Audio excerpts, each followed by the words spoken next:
How's it going, schemers? My name is Fernie with Scheme Team, and welcome back to another video. Today, we'll be doing a beta breakdown for Marvel's Avengers the video game. This game was published by Square Enix, which is more popularly known for the Final Fantasy franchise, so it's really interesting to see their take on the Avengers. Before I get started, just to let you know, there will be minor story spoiler that I experienced in the beta. If you don't want to know anything at all, click away.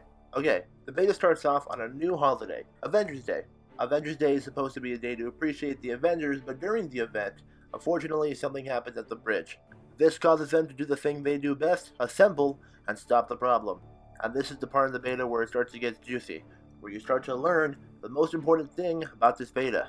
It's combat and gameplay. It's a mixed bag, if I'm being honest. Some people love it, and some people hate it. It's a hit or miss. When we talk about the actual fighting style of it, it oddly reminded me of a combination of the Batman Arkham franchise and the Assassin's Creed franchise, but the new Assassin's Creed franchise. And although they're roughly the same, each hero do have their own special abilities that are more personal to their own abilities. For example, Thor could throw and summon Mjolnir, which is honestly pretty badass. Another cool thing was the transitions in between scenes and gameplay, it made it feel like it was all part of the same world. I also felt very powerful a lot playing it, especially when you have their special abilities, like Thor, for example. It's just making it rain thunder and craziness. It's basically the scene from Avengers Infinity War when he came into Wakanda.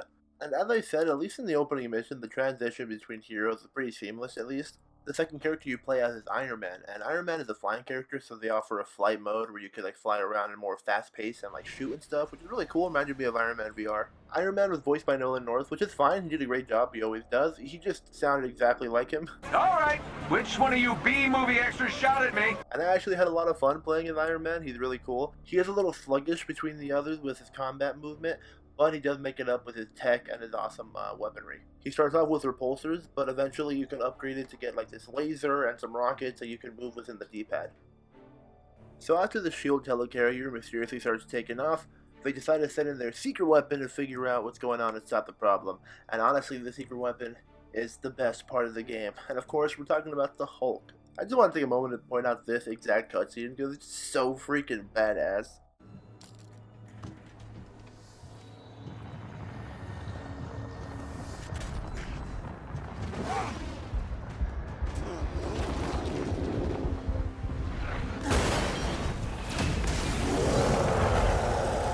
And like I said, the Hulk is probably one of the most fun characters to play as, at least in this beta, because he's just so big and so powerful. You can just absolutely go wild and not regret a single thing. Another cool thing they made and implement, which I do think this bridge scene was made to make it to the extreme, because I don't think this exact use of the movement is used all the time in the game.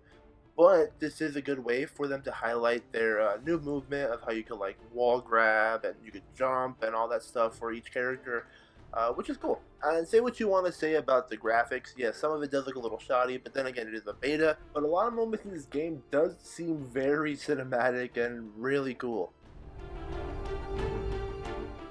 We cut to Captain America, who is inside the SHIELD helicarrier, and they take pretty much the only time to show you how Captain America works, and you'll see what I mean by that in a second. He's there defending a doctor, Dr. Tarleton.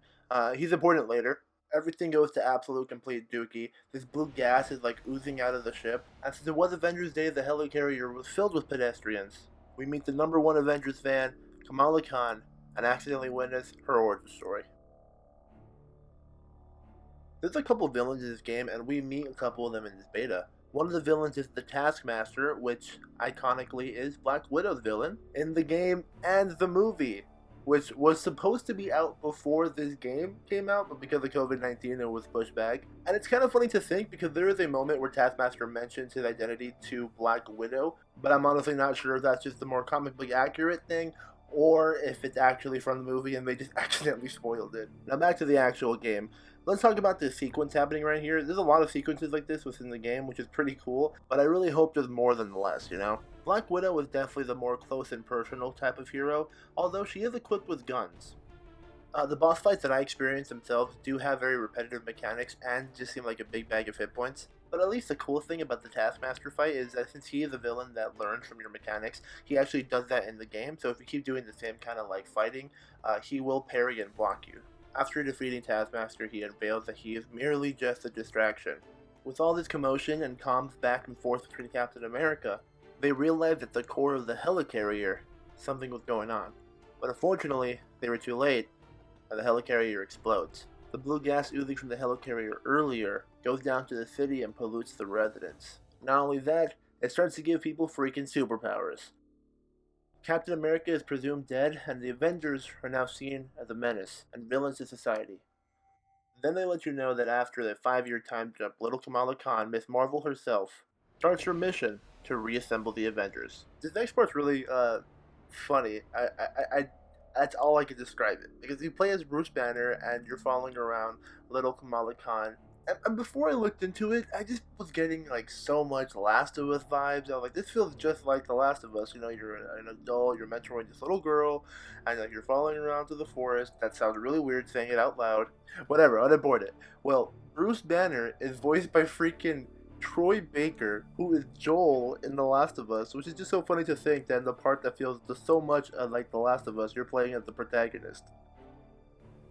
So now I want to get into the weird choice of having an armor system that doesn't visually change anything. It's more of just a stat boost type of thing. It literally reminded me of Destiny, but in this case, you know, instead of increasing your light, you're increasing your power because you need a certain amount of power to do certain missions. They also have a skill tree which increases the amount of moves and cool stuff that you can do. The main antagonist of the game is called AIM, which was created by Dr. Tailston after the events of A-Day. Remember Dr. Tailston, the guy I told you about in the beginning of the game? So the majority of the game will be finding his robots and his tech that are scattered throughout this semi-open world game. And I say semi-open world game because it also kind of reminded me of Warframe. And I say Warframe because in Warframe you're allowed to pick your mission and your task, but you still have the whole map open for you, so you're allowed to look around for resources and new equipment and gear, which you're allowed to do in this game. The next character you get to play as is Kamala Khan, Miss Marvel, who although isn't my favorite character, I found myself playing her a lot. She has elastic-based powers, which is kind of fun for moving around, and in my opinion, also, I'm using this word a lot, her animation style for fighting is also very fun, because that's very much her character. And what I mean by character, you'll find out once you start seeing cutscenes, she's very much the lighthearted humor that this game needs, because it's a very dark tone, at least for the main story, and she's the kind of counter to that. The next villain we see is the Abomination. Perfect matchup against Hulk, in my opinion. Always a fun thing to see. But unfortunately, you're filled with the exact same experience that you're dealt with the Taskmaster, where it's just a bag of hit points with repetitive actions. Another thing I want to point out that's interesting is that this game has a battle pass. And it's not just one battle pass, it's a battle pass for every hero. You heard that right. Every hero. Now granted, the battle passes are free and everything's unlockable, but if you do want to skip ahead, you do have to pay. The battle pass offers resources, emotes, and cosmetics. They also offer daily and weekly challenges to help you level up the freeway. Inside the helicarrier, they offer the Harm Room, which is the holographic augmented reality machine, which is basically just training. It's a way for you to try out your other heroes and check out their special skills, and earn comic books.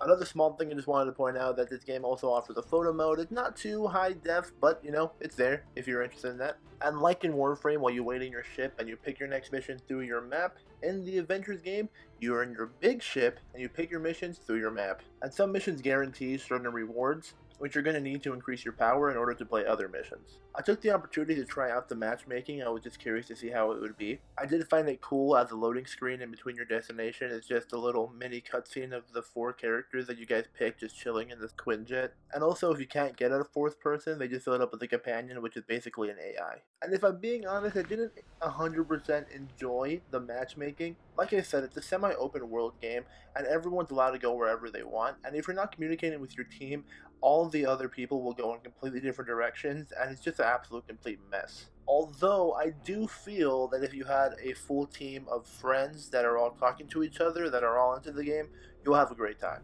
Throughout this video, I've made many comparisons of this game to other games, but this part I want to compare it specifically to Warframe again and Destiny as well again. I sense this is going to be a game that has a ton of smaller-esque missions. Like this mission, for example. This mission feels almost exactly like a defense mission from Warframe or a public event in Destiny, and you immediately get the feeling that it's just here for a filler mission, and it's just here so you can collect more gear so you can actually do more important story missions that are locked at a power level. They don't feel important at all, they're really repetitive, it just feels like a firefight of enemies, and I can definitely see why this type of gameplay within the game can be boring to some players, which I do unfortunately feel like there's going to be a lot of this within the game. And that's pretty much it, guys. That's basically everything I've experienced within the beta. And although I did enjoy it myself personally, I do fear that this game will be a lot of like filler missions and smaller stuff, and not a lot of that really cool stuff that I highlighted in the beginning of the video. This game honestly is a mixed bag for a lot of people. It's, as I said in the beginning, a hit or miss. You can either love it or you hate it. Me, I like it. There's definitely stuff that could be improved for sure, but I think it's really interesting and I want to give it a chance. A lot of people, when it was announced, gave it a lot of crap because the Avengers didn't look how their Avengers look like, or they didn't sound how they sounded. In my opinion, the Avengers look great and they sound great for the most part. The only one that sounded weird, in my opinion, was Captain America, but I got over it. And speaking of Captain America, you know, more of a story aspect, I personally don't think he's dead. I don't know why they would, because they put so much effort into his player model and how it actually his skill set works, and how did that other doctor that was in the same ship survive and he didn't, you know, just other story stuff. And that's going to wrap it up with the beta breakdown. Please let me know what you guys think of the game down in the comments below. Let me know if you like it, let me know if you hate it, or let me know if you tried the beta yourself. I'd love to know down in the comments below.